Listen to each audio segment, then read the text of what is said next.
Hello everybody, welcome to another edition of our Community Access. This week, we visited with our Oxford Police Chief Sowold about driving safety. Then Terry went to the International Clubhouse for a visit. And finally, the Oxford Orion Fish gives their Advocate for the Needy Award. All today at our Community Access.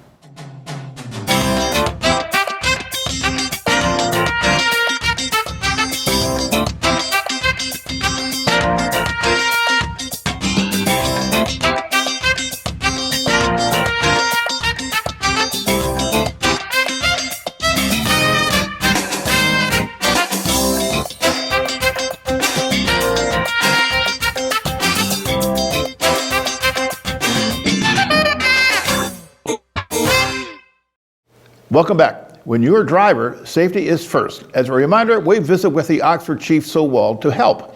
With the story is our reporter, Terry Stiles. Terry? Okay, I'm Terry Stiles, and I'm here at the Village of Oxford Police Department with Chief Mike Sowold.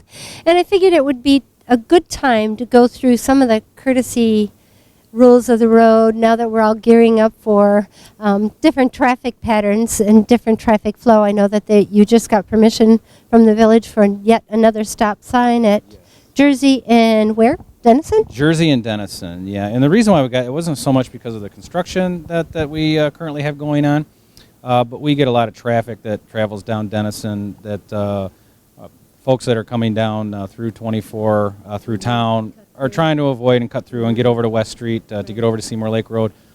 And in the morning time, they also use it to get to 24 on their way to work. So we're trying to break things up and slow things down. I know stop signs aren't always a solution, but that was a nice little halfway point between Pontiac Street and West Street that I thought would be a good addition to break things up and slow people down and through there, as well as some no parking signs that are near intersections near Pontiac Street. So when cars are parked on the road, you have to go around them, which means you got to go in the oncoming lane. So if cars are in the other lane coming at you, well, that's a bad situation. So especially when you're close to an intersection like Pontiac Street, when you're transitioning either on or off that road. So I asked for those signs at that specific intersection, not every intersection, because that seems to be a highly traveled area.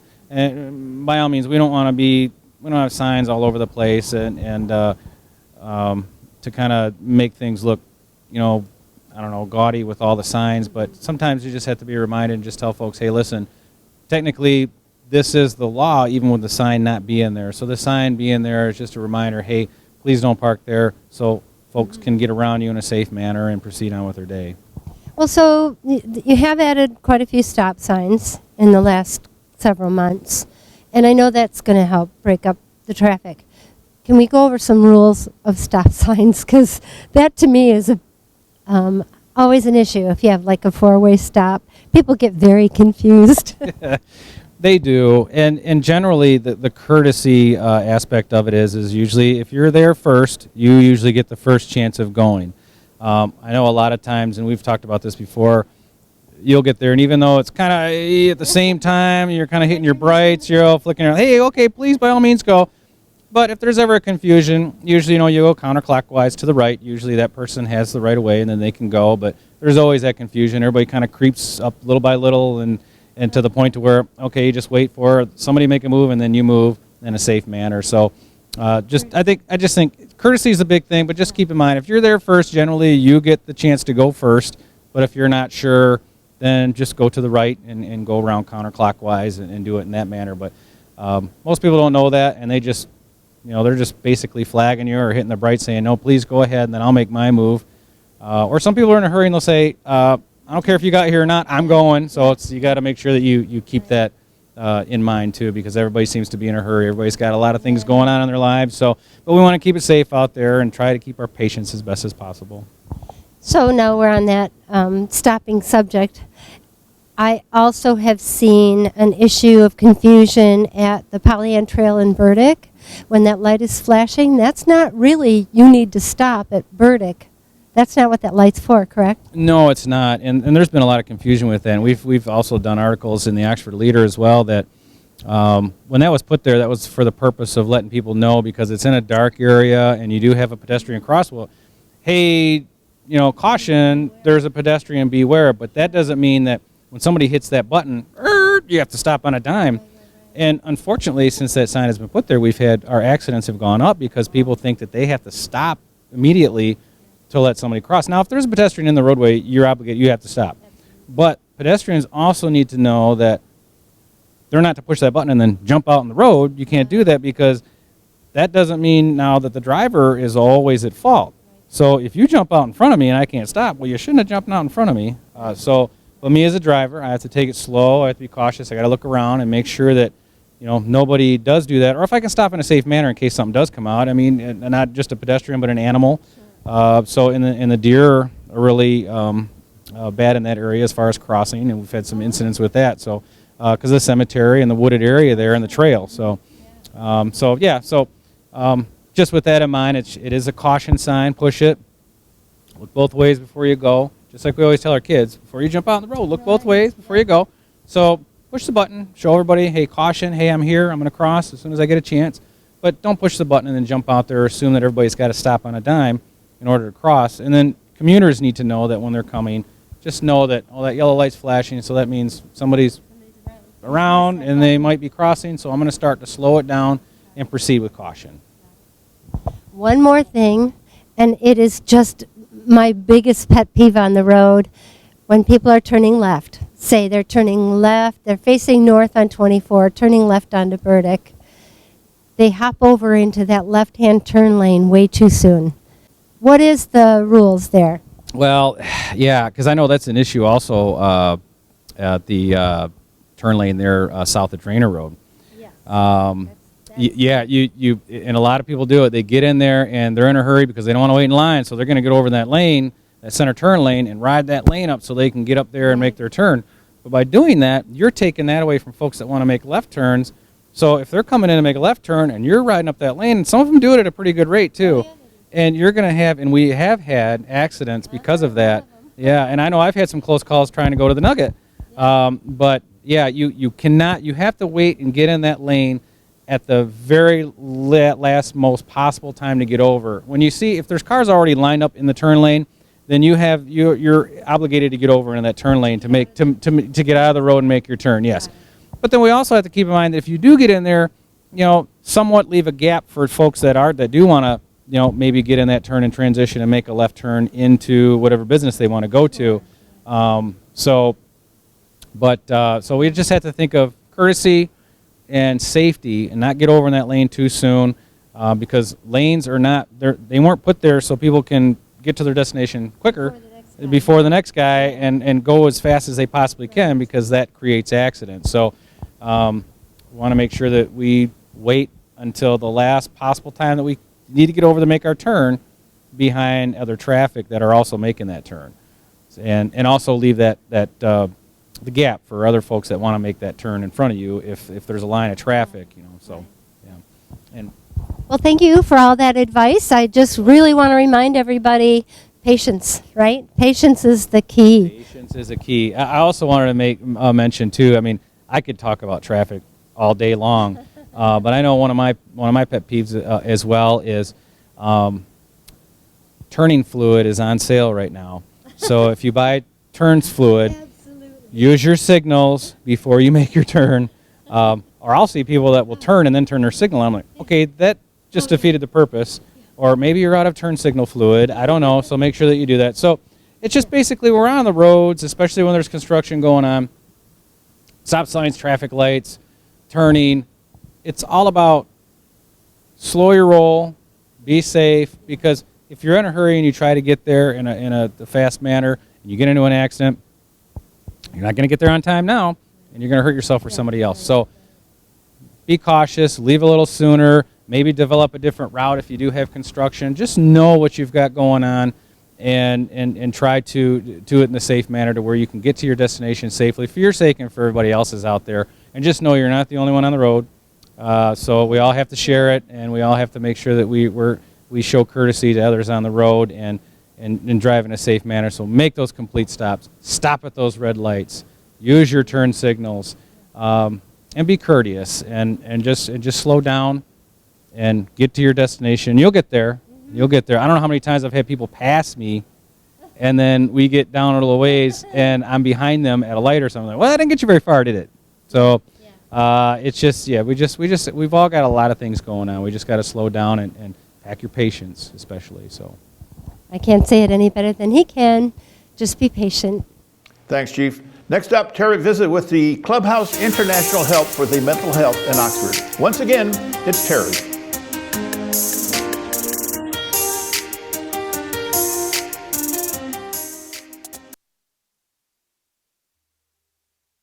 We are at Clubhouse Inspiration in Oxford, and Carol, you are the director of Clubhouse Inspiration. So I guess I'll have you start explaining what you're all about here. Okay. It's very active in here. It is, and that's how a clubhouse should be, an active place.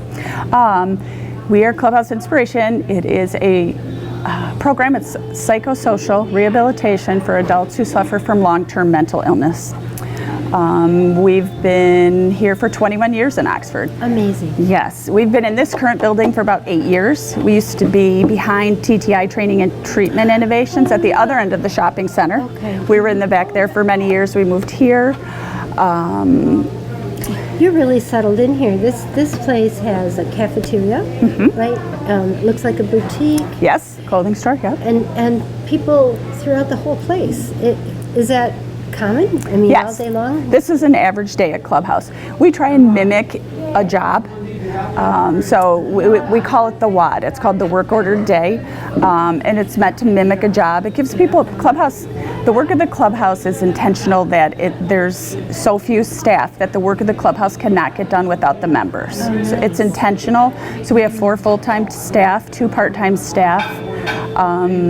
We pick people. We have 2. We call them 2 routes. We have 2 vans. We go Rochester, Pontiac, Auburn Hills with 1 route. Oh. The other route is we go to Brandon, Ortonville, Clarkston, and Holly and pick up our members. Wow, Yeah. that's fabulous. And then we use NOTA. People who live in Oxford and Lake Lorraine use NOTA to get in. And because we're so rural, that's why we transport people, because they'd have no way to get here otherwise.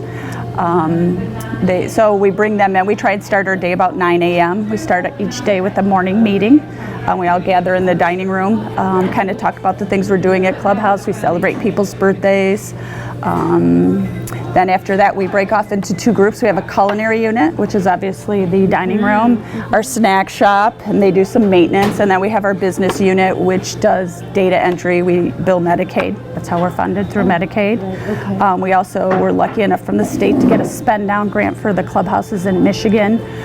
So a few years ago, they made cuts to Medicaid, and funding got cut for people. And Clubhouse is open to anybody who has a history of mental illness. So when there was all the spend rounds, people got cut, and so the state gave us a grant for all the clubhouses in Michigan for those people to return to Clubhouse. So you didn't have to lose anybody. Yes, we did for a couple years, but it got reinstated, and this is the 2nd year of the spend down grant. So those people were able to come back to Clubhouse, which is fortunate.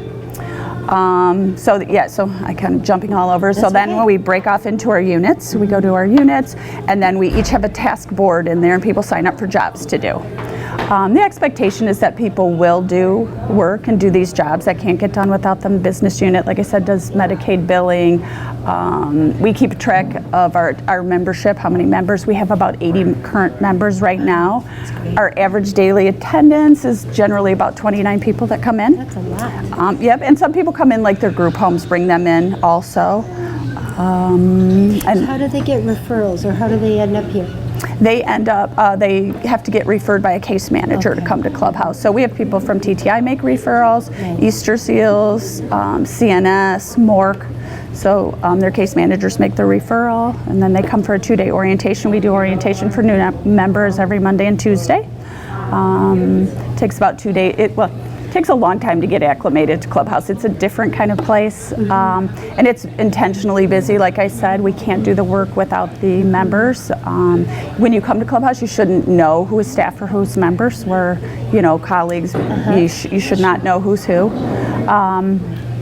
Everybody's equal. Yes, yes, and as you can hear our dog barking over there. That's awesome. Emma that works here, she volunteers for leader dogs, so she brings her dogs in, and the members, of course, love it. It's very therapeutic to have the dogs here. Yep, they love that. Yep. And so this is a 7-day-a-week operation? 5. 5 days? So we mimic, a Monday through Friday job. Our building's open from 8:30 till 4, Monday through Friday. Another big part of Clubhouse is social outings. So each week we have at least one social outing after our work order day. And then we do one Saturday activity each month. This month we're going to the Fire and Ice Festival this Saturday. Oh, very nice. Yeah. And so we keep the cost. It's either free or very nominal, so that our fund, like we make money off of our snack bar and things like that. So that will offset the cost for them. Okay. Yes. Yeah. So people that have worked here, it's obviously learning experiences for them. Yes. Are they able to move on then to other work environments? For our members? Yes. Yeah, we also offer employment here. So we have 3 different types of employment. We have independent employment where someone just gets a job on their own. We can help them. We offer, we can help with resume writing, with filling out applications online or taking them there. And then we have transitional employment, which this is a tricky one to explain. Transitional employment is where the staff would probably go out in the community and say we went to McDonald's and said, we're Clubhouse, explain what Clubhouse is to them. And they would technically be hiring the Clubhouse to do the job. Okay, so it's not any one person. Initially, say that it's my turn to do the transitional employment job. So I would go to McDonald's and they would train me how to do the job. Okay. I would learn every aspect of that job, and then I would come back to Clubhouse and we'd see who's interested in getting a job, and we might say, oh, you would be great you're looking for employment, you would be great at that job. So we would take you to McDonald's, I would train you to do the job. Those jobs last about 6 to 9 months. McDonald's would pay you to do the job, but the nice thing about that is it's guaranteed coverage. So if you get sick and you call in, I go to McDonald's and I do your job for you. They don't pay me, but there's no lapse in someone being at the job. So it's a huge perk for them. And transitional employment jobs generally last 6 to 9 months. And then when that person's done, we bring the next person in and we train them to do that job. So it's not an inconvenience to the employer. And so how many businesses within the community, or how far does that branch out? What's the scope of businesses that work with you like that? We currently only have one, and it's with Oakland Community Health Network, which is in Troy. We're trying, it's an area that we really need to improve on. Clubhouse International would like you to have 10% of your membership be in transitional employment jobs. So we need about 7 more. So that is something that we're looking for. If there's people in the community that need people to work, we will absolutely train them. And transitional employment is meant to be like entry-level position. It shouldn't be difficult that anybody can do that position. So if anybody's out there, if anybody's out there looking for someone. And so who would they contact? They can contact me here at Clubhouse. Okay, so your telephone number is 969-248-969? 9375. Yes, we really need that. Yes. That's great. It is a nice program. That's wonderful. We've worked with Panera in the past. There was plenty of times that I was at Panera and clearing tables. Yeah, I do. And Panera was not an easy place to work. It was a lot of work, and I worked hard. It was very busy. So we do, we have guaranteed coverage, and we truly mean it. So I was thinking there's a lot of restaurants in this area that could use that kind of bus person. Entry-level position, absolutely, or custodian work. And we also offer supported employment too. That's where someone might be a little leery about getting an independent employment job, so we could be a liaison with them, with their employer. If they're having a bad day or something, or struggling on the job, give us a call, and then we'd have a release where we could talk to their employer and kind of talk about what's going on, or even go to the site if they need us. Nice. Wow, what a great program. It is a great program. And so do you have people graduate from your program and go on further, or are they kind of... There's not really a graduation. Some people, the thing about Clubhouse that's nice too, we consider it a job, but of course if you wake up in the morning and you decide you don't want to come in, you don't have to come in. It's it's nice. Yeah. Right. So it takes the pressure off. Yes. Stress. Yeah, and Clubhouse should not be stress for members. That's the thing. Right. For somebody just getting up and coming to Clubhouse is all they can do for the day. Sure. Yes, yes, and so we try and encourage them to do something. But if they don't, that's okay too. Just we're glad they're here. Then for the social environment, which is educational and helps their stress level. Yes. Talk about Clubhouse International a little bit. Yep, Clubhouse International. Clubhouse is a worldwide model. We have 37 standards that every clubhouse follows. Fabulous. Yes, and Michigan is a true leader in Clubhouse. We have the most accredited clubhouses in the world. We have probably close to 50 clubhouses in Michigan. Is that right? Yes, yep. And Clubhouse International, many years ago when I went to a conference, Joe Kokorian, who heads up Clubhouse International, wants Clubhouse to be like a YMCA. Like if you see Clubhouse, you know what it is. Oh, that's lovely. It is. And it's, we still have a long way to go. But so we all have these 37 standards that we follow. In Michigan, they made it kind of a rule that you have to be in a clubhouse, accredited clubhouse to get funding. And so I think most of the clubhouses in Michigan are accredited or on their way to be. And accreditation would be when Clubhouse International, they would send 2 people out here. We went through it the first time 2 years ago. They send 2 people out. They send a clubhouse director and a member of a clubhouse. They could be from anywhere in the country. Yeah, they've been trained. They come to your clubhouse for a couple days. They make sure that you're following all these standards that we all follow, and that you're kind of walking the clubhouse walk, as I call it, and then you can get accredited. So our first time around, we got a 1-year conditional accreditation, and their recommendations were that we lengthen our work order day, which is tricky for us because we're so rural out here, and a big portion of our job is driving. Yeah, if we're going to Holly and we're picking up 10 people, it can take 2.5 hours. So, staff, there's not a lot of staff, so it's tricky. We have extended our work order day. Another thing was you have an advisory board, and it's made up of people in the community. So we were fortunate enough to get, just the end of last year, get some great people on our board from Lake Orion and Oxford. And how many people are on your board? I think we have maybe 12 now. That's good. Yeah, we got real lucky, and you're supposed to have someone with like a legal background, a financial background. Lovely. Yeah, so we have a provider, we have Carol. We have a nurse. She's new. We have a real estate. Carl Sorowski from Lake Orion is the president of our board. Nice. Yeah, so we have a really great board. And those were our stipulations, so we turned that in, and now we have the 3-year accreditation. So every 3 years, then you have to Yes. accredit yourselves. Yes. Yeah. And do you also, as staff members, have to attend educational programs throughout the year? Yes, we do. And just working for TTI, a ton of classes and enrichment. Sure. That's lovely. It is, yeah, and it's all stuff that we can use here. The Clubhouse International also does trainings. So you go, last year, a member and I went to St. Louis, to a clubhouse in St. Louis, and went through 2 weeks of training. Wow. Well, no, it's 2 weeks of clubhouse training. It's pretty intense, but it's a great experience. There's so many clubhouses within the country where you can go for this training, and I'm hoping next year to send another staff. 2 out of the 6 of us have gone for this training so far. So we'll do that. Yep, and the Clubhouse International, they have worldwide concerts. I think conferences. Last one was in, I think, Norway. Oh, nice. Yeah, Clubhouse Michigan does a clubhouse conference every other year. This year it'll be in July in Kalamazoo. OCHN tries to do some conferences for members as well. So you're working with just a whole conglomeration, a huge network of people. Yes. And so you mentioned funding, and I know that that's not your main concern. And you do get funding from Medicaid. Yes. Yep. Do you have fundraisers throughout the year? That's a big thing that our board is currently working on. Kind of excited about that.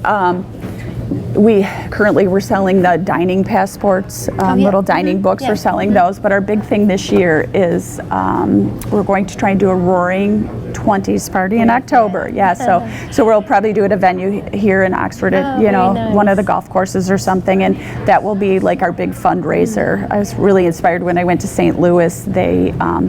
They did a Dancing with the Stars fundraiser, and they raised great fun. $600,000. Amazing. Yes, and they're really well known in their community. Yes, and they're really well known in their community, and that's what we really want is to be Sure. known. There's we're trying to break the stigma. It's nothing to be embarrassed about. It can happen to anybody. So right, yeah. right. And there's so few places for people to go. Right, That it's right. really nice that we have that place here in this community, and we should feel very lucky to have this place here. Yes, yeah. I'm glad to see it. It's been you've been here a while, and I keep saying I want to come in and find out what you're all about. So Right, I'm right. glad that you called me Oh, good. Thank and you. invited us out here. I appreciate and it. anything we can do when you have that fundraiser, you let us know. Wonderful. Because I want to be involved. Good. Good. I want you to be involved too. Thank you. Wander around a little Please bit do. and say Yeah, hi to make yourself at everybody. home. Yes. Thank you. Thank you. So telephone number was down there. We'll put it up again. 969 9375. 9375. Thank you.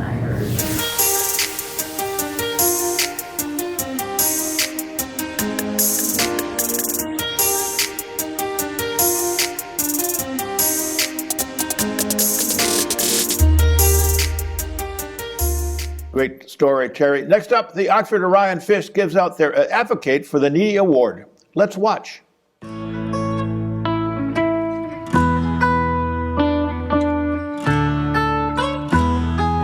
You have just been our PR man. You've always been there, and you've always done us a terrific, terrific job. I have always said, we have CJ in our pocket, and I love that. So, but I still think we have CJ in our pocket. I'm always happy to Because you're help. still in the area, and I know you know us. But on behalf of the board, with great gratitude, we want to give you the Advocate of the Needy Award. And it says, this certificate is awarded to CJ with deepest appreciation and recognition of his valuable contribution to Oxford Orion Fish. As a communicator, extraordinary, helping to keep local residents, businesses, and organizations aware of our neighbors facing food insecurity, and the programs and opportunities available to reach out to help them. Presented January 10th, 2020. Thank you Thank so you. very much. I appreciate that. I think, And Randy, do you have anything that you'd like to say?